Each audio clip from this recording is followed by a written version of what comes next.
Hello, good morning student. आज हम B.Ed second year subject अधिगम हेतु आकलन में हमारा जो टॉपिक चल रहा है आकलन के उपकरण, उसमें हमने कल परियोजना या प्रोजेक्ट का अर्थ तथा परिभाषा के बारे में अध्ययन किया था। आज हम करेंगे परियोजना या प्रोजेक्ट के पद, यानी जब परियोजना प्रोजेक्ट बनाया जाता है तब हम कौन कौन से स्टेप लेकर या कौन कौन से पदों को लेकर उसको बनाते हैं। इसमें सबसे पहले होती है प्रस्तावना।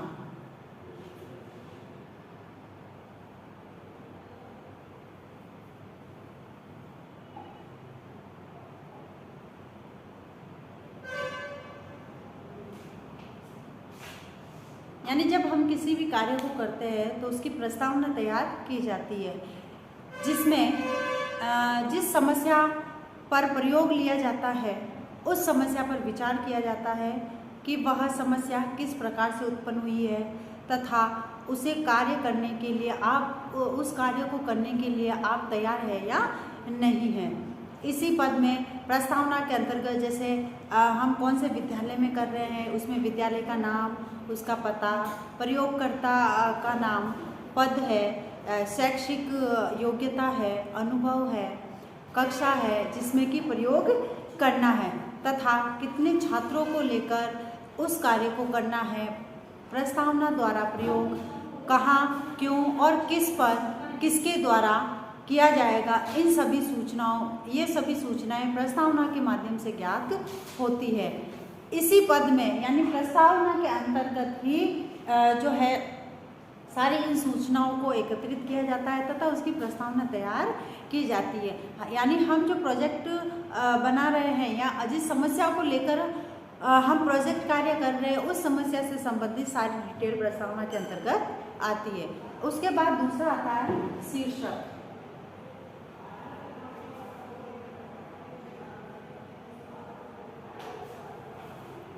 फिर दूसरा जो इसका पद है वह है इसका शीर्षक, यानी इसके अंतर्गत उस समस्या का स्पष्टीकरण किया जाता है जिस पर प्रयोग कार्य किया जाना है कि हम कौन सी समस्या लेकर उस कार्य को कर रहे हैं या प्रयोग कर रहे हैं। उस स्पष्ट, निश्चित तथा कम से कम शब्दों में इसे लिखा जाता है। यानी शीर्षक एक जो टाइटल जिसको दिया जाता है वह शीर्षक कहलाता है। तो यानी इसमें इस कार्य को करने तथा पढ़ने वाले को यह स्पष्ट हो जाता है कि समस्या क्या है तथा साथ ही प्रयुक्त शब्दावली भी स्पष्ट कर दी जाती है कि किस प्रकार की समस्या है और उसका शीर्षक क्या है। फिर ये परियोजना की आवश्यकता।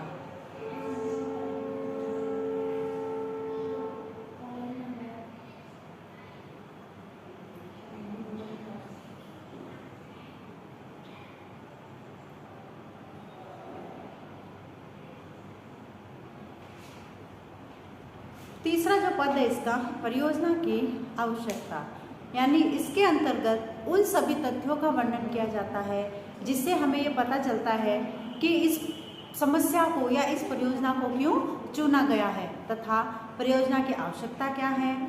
इस आवश्यकता के अंतर्गत उन बिंदुओं का वर्णन किया जाता है कि शिक्षण तथा विद्यालय प्रशासन के कार्यों में जब समस्याएं उत्पन्न होती है तो उन समस्याओं के निराकरण के लिए परियोजना की आवश्यकता होती है। यानी जो समस्या ली है उस परियोजना की आवश्यकता क्यों है, इसका चयन क्यों किया गया है, इसलिए तीसरा इसका पद है परियोजना की आवश्यकता। फिर है प्रयोग परियोजना की समस्या की व्याख्या। प्रयोग परियोजना की समस्या व्याख्या। अब चौथा जो इसका स्टेप है प्रयोग परियोजना की समस्या की व्याख्या, यानी इस संबंध में दो बातों का ध्यान रखना आवश्यक है कि अध्यापक के समक्ष यदि अमुक समस्या है तो किन परिस्थितियों में वह समस्या सामने आई है, और तथा दूसरा यह है कि समस्या का स्वरूप क्या है। इस पद के अंतर्गत उपरोक्त दोनों तथ्यों को स्पष्ट किया जाता है। यानी प्रयोग परियोजना में समस्या की व्याख्या की जाती है। व्याख्या किस प्रकार से की जाती है? दो रूप में व्याख्या की जाती है कि जो समस्या है वह समस्या किस प्रकार से अध्यापक के सामने प्रस्तुत हुई है, किस प्रकार से आई है, तथा दूसरी जो है वह है समस्या का स्वरूप क्या है। फिर पांचवा है प्रयोग परियोजना की कल्पना।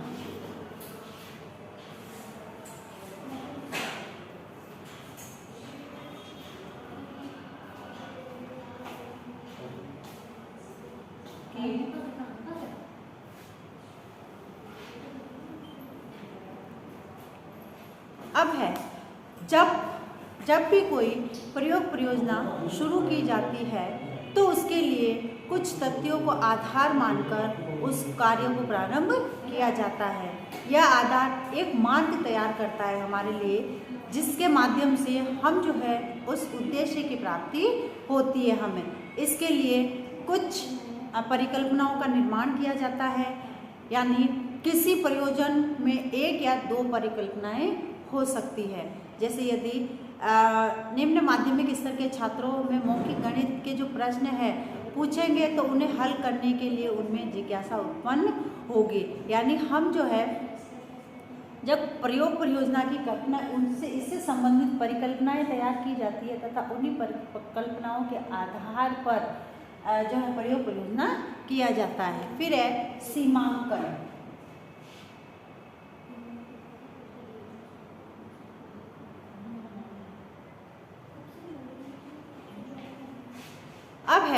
अब इस पद के अंतर्गत जो है प्रयोग परियोजना की जैसे कक्षा है, समय है, कार्य है, इन सब का अनुमान लगाया जाता है और सीमांकन किया जाता है कि कौन सी कक्षा में करना है, किस प्रकार से कार्य करना है, अर्थात प्रयोग किस कक्षा में करना है, कितने समय के लिए करना है, कौन कौन सी वस्तु ली जाएगी, कितने बच्चों को लेना है, इन सब को स्पष्टीकरण किया जाता है सीमांकन के अंतर्गत। फिर है परियोजना की रूपरेखा।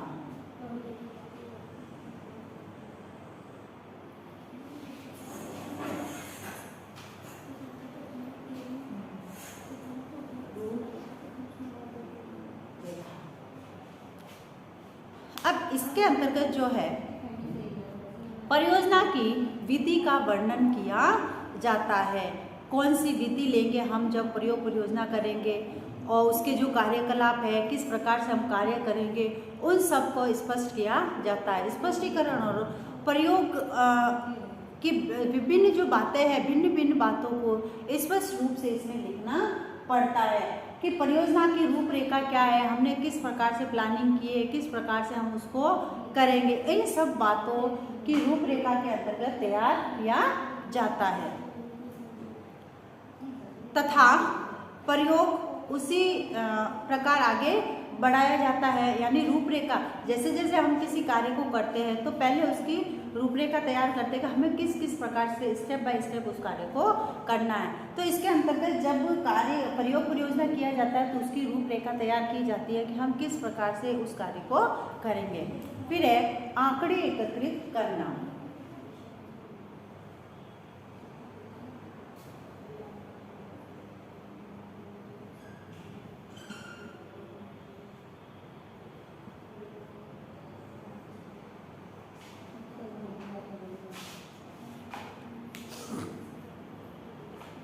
अब है इसके अंतर्गत इसमें जो है आंकड़ों को एकत्रित किया जाता है, विधि का वर्णन किया जाता है। जैसे आंकड़े कई बार ऐसा होता है अंकों के रूप में होता है जिसमें मध्यमान है, मध्यांक है, विचलन है, सहसंबंध है आदि के रूप में अथवा गुणात्मक रूप से एकत्रित किए जाते हैं। तो आंकड़ों को इसमें एकत्रित किया जाता है। फिर है प्रयोग परियोजना के लिए उपकरण सामग्री।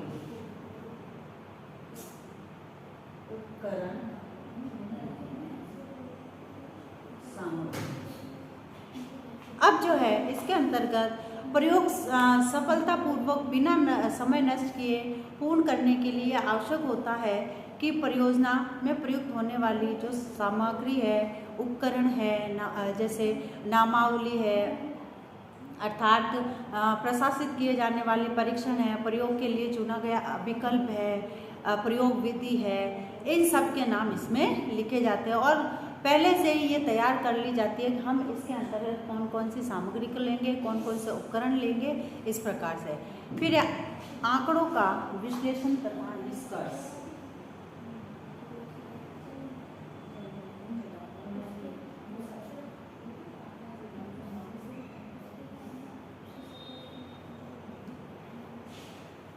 विश्लेषण तथा निष्कर्ष। अब जो है इसमें जो आंकड़े एकत्रित करके उनका विश्लेषण समस्या के उद्देश्यों को ध्यान में रखकर ही किया जाता है। आंकड़ों की तुलना, उनमें अंतर तथा सांख्यिकी विधि का प्रयोग कर उसमें निष्कर्ष निकाला जाता है और गहन समस्या होने पर सांख्यिकी की अच्छी तकनीकियों का भी प्रयोग किया जाता है कि किस प्रकार से इस समस्या को हल करना है। फिर है इसका परिणाम।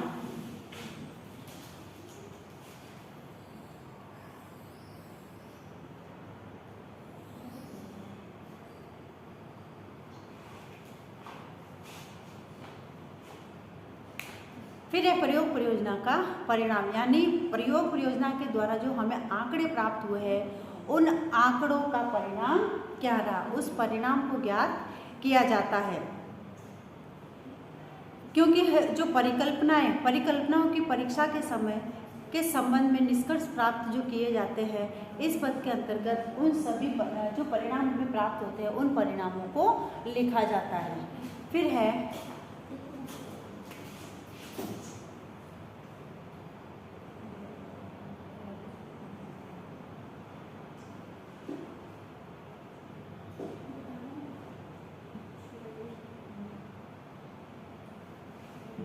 यानी हमें जो इसके द्वारा जो परिणाम प्राप्त हुए हैं, हम उस परिणाम को नवीन परिस्थितियों में किस प्रकार से उनका उपयोग कर सकते हैं। फिर है संदर्भ ग्रंथ सूची, यानी प्रयोग परियोजना के जब कार्य करते हैं, किसी भी कार्य को करते हैं तो उस समय कुछ पुस्तकों है, पत्र पत्रिकाओं है, वेबसाइट है, इन सब से संबंधित या इनसे हम जो है उस मैटर को कलेक्ट करते हैं तो उसको जो है जैसे संदर्भ ग्रंथ सूची के अंतर्गत लिखा जाता है। जैसे उसमें लेखक का नाम है, उसके साथ क्रमबद्ध कर सूची बनाई जाती है और उसको अंत में इसके साथ जोड़ा जाता है। यानी जब हम किसी भी रिसर्च कार्य को करते हैं तो उस समय हम जो स्टेप बाय स्टेप उस रिसर्च कार्य की रूपरेखा तैयार करते हैं तथा उसी के आधार पर यह कार्य किया जाता है। इसी प्रकार से जब प्रोजेक्ट कार्य किया जाता है तो प्रोजेक्ट कार्य को स्टेप बाय स्टेप किया जाता है। अब है आज का आपका गृह कार्य।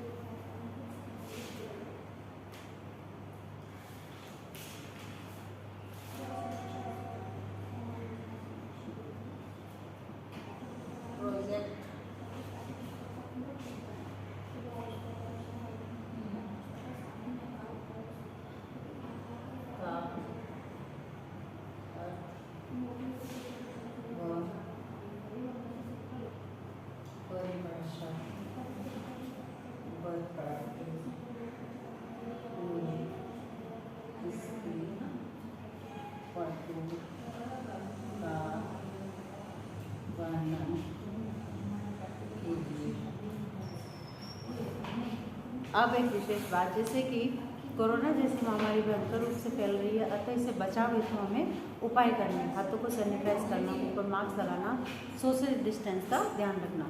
स्वस्थ रहे, सुरक्षित रहे। धन्यवाद।